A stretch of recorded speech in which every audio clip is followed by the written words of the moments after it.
जय माता की दोस्तों, चलिए आज हम आपको जानकारी देते हैं वरुथनी एकादशी कब है और क्यों मनाई जाती है और इसके व्रत से हमें क्या लाभ मिलता है। दोस्तों देखिए, वरुथनी एकादशी वैशाख माह के कृष्ण पक्ष में मनाई जाती है। आपकी 2026 में ये वरुथनी एकादशी 13 अप्रैल 2026 सोमवार को इसका व्रत रखा जाएगा। देखिए दोस्तों, हर बार बहुत ज़्यादा शंका रहती है, आज है कल है। इस वाली एकादशी में कोई शंका नहीं है, क्योंकि ये 13 अप्रैल को ही रात में 1:16 से ये स्टार्ट हो जाएगी, शुरू हो जाएगी। ठीक है दोस्तों, तो और इसका जो समापन है वो 14 अप्रैल रात 1:08 पर हो जाएगा। ठीक है दोस्तों, क्योंकि ये उदया तिथि के हिसाब से मनाई जाती है, इसलिए 13 अप्रैल को ही इसका व्रत रखा जाएगा। अब व्रत रखने के बाद एक शंका आती है, पारण कब कब करें।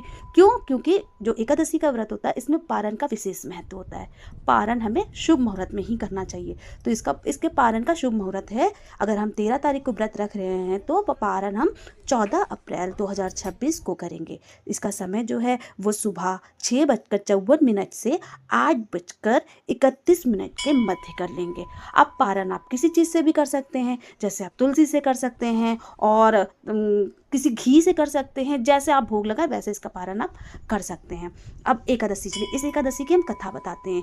वरुथनी जो एकादशी होती है वो कथा जो है राजा मांधाता के आधार पर आधारित है। ठीक है दोस्तों, जिसे भगवान विष्णु के वराह अवतार की पूजा और व्रत से सौभाग्य और पाप से मुक्ति मिलती है। दोस्तों यह व्रत 10,000 वर्ष की तपस्या के बराबर पुण्य और मानसिक शांति और वैकुंठ धाम प्रदान करता है। दोस्तों यह व्रत राजा मांधाता को भालू द्वारा पैर खाने के पूर्व जन्म के कर्मों से मुक्ति प्रदान कराता है।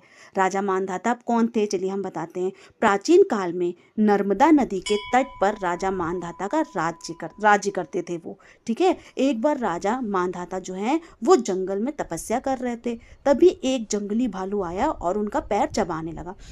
लेकिन राजा जो मांधाता थे वो तपस्वी थे और इतना दर्द होने के बावजूद वो शांत रहे और उन्होंने कोई क्रोध नहीं किया, अपनी तपस्या को पूरा किया। ठीक है दोस्तों, फिर उन पे देखिए भगवान विष्णु जी की कृपा कैसे हुई। भगवान जी आए उनके पास और वो दर्द से कहार रहे थे, बहुत परेशान थे। ठीक है, फिर भालू ने जो है घसीट के जंगल ले गया था, तो उसके पैरों को खा लिया था उसने। जब पैरों को उसने खा लिया था और इतना संकट था, इतने संकट में, भयानक संकट में राजा ने भगवान विष्णु जी का आह्वान किया। तब भगवान विष्णु जी प्रकट होकर अपने सुदर्शन चक्र से भालू को मार डाला। दोस्तों जब राजा का एक पैर भालू पहले से खा ही चुका था, जिससे वे दुखी हुए, तो भगवान विष्णु जी ने कहा, हे राजन, शोक ना करें, जाइए मथुरा जाइए और वहाँ